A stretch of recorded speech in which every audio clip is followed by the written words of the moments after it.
Marie-Pierre en direct du village de Nielo. Il fait beau, il fait chaud, mais aujourd'hui, je vais vous parler de la nourriture au Vietnam. Premièrement, un repas quotidien, vous aviez raison, il y a du riz et du riz. Du riz partout. Donc, c'est un plat, le riz, qu'on sert autant pour déjeuner, dîner et souper. Donc, si vous aimez le riz, venez au Vietnam. Ensuite, de manière quotidienne, on mange beaucoup de légumes, dont des liserons qui est un légume vert assaisonné souvent d'ail ou de gingembre. Les nems, c'est bon. Un rouleau de crêpes de riz frit avec une garniture de champignons, de viande. En fait, la viande, vous pouvez avoir du porc, du poulet, du poisson, du tofu, tout ce qui vous enchante. Puis même plusieurs sortes de légumes tels que des champignons, des carottes, du céleri, pourquoi pas. C'est ce qui est un nem. Puis la pho, qui est le mets traditionnel du Vietnam, est une soupe qu'on sert pour le déjeuner, qui contient des vermicelles, du porc ou du poulet, des légumes. Et puis, c'est certainement la chose que je vais m'ennuyer le plus en partant du Vietnam, c'est de ne pas avoir une pho pour déjeuner le matin. Les choses particulières du Vietnam qu'on voit pas fréquemment au Québec, c'est certainement du serpent.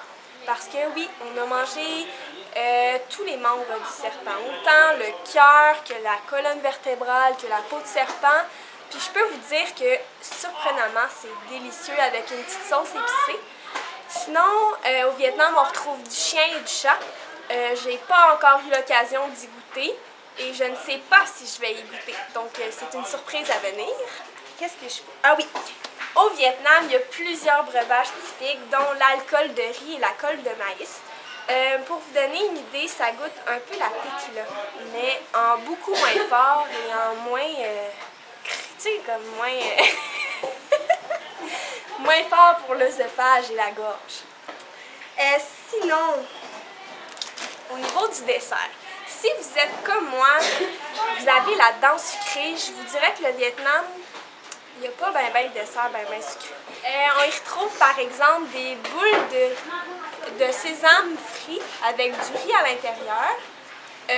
C'est particulier. C'est pas le meilleur dessert que j'ai goûté dans ma vie, mais c'est pas mauvais. Il y a aussi les bubble tea, un breuvage qu'on retrouve de plus en plus au Québec. C'est un thé froid avec des petites boules de saveur, soit à la mangue, au bleuet, et c'est délicieux. Sinon, il y a de nombreux fruits qu'on retrouve partout, dans les marchés, dans les rues, dans les épiceries, dans les guest houses, dans les hôtels. Il y a des fruits partout.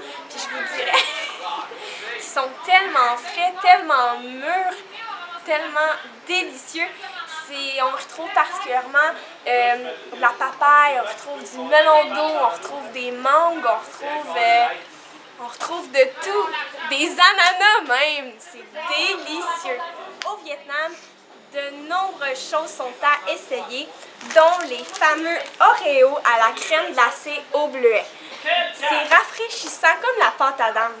Quand on finit de manger ça, on a comme un petit haleine frais, mais en même temps, ça goûte le bleuet. Donc c'est délicieux et on s'entend que des Oreos, c'est toujours bon. Il y a même les fameux pépites. Puis ça, je vous dirais, j'ai jamais goûté. Donc je vais vous goûter ça en live. Ça a l'air que c'est bien bon. Donc ça ressemble à un Mi-West, mais pas de chocolat.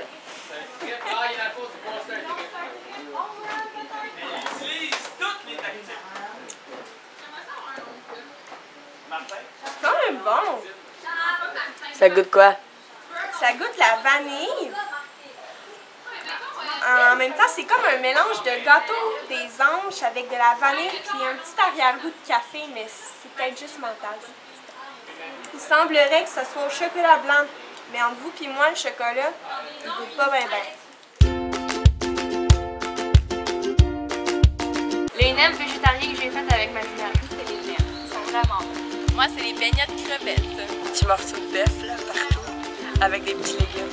C'est les nems. Les ananas et les mangues. J'aime beaucoup les ban quans. Définitivement la pho. L'alcool de maïs. Ouais, la pho, c'est vraiment bon.